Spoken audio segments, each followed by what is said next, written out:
start with kind of looking at a broad picture of this. So if we were to transition to a world that was mainly using digital crypto-based currencies, how would that compare to the existing financial system?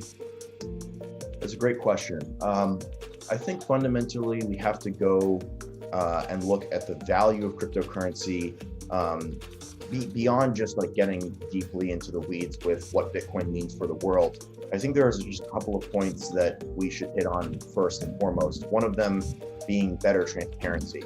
So that's a facet of public ledgers, public, blockchains like Bitcoin, like Ethereum, like any of the other large-scale distributed networks. I think for people all around the world, as this is a global phenomenon, the control over their own money is a really important factor that kind of sits outside of the traditional banking system. And then I think something that Binance is very interested in, and myself I'm very interested in, is better access to finance for everyone.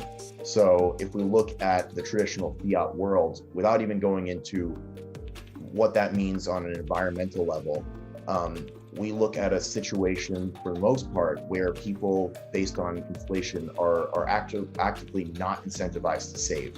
And what I mean by that is, if you look at kind of the inflation, if we take the US dollar, for example, if your inflation target is around 2% for the year, that means the value of your money next year is basically 2% less.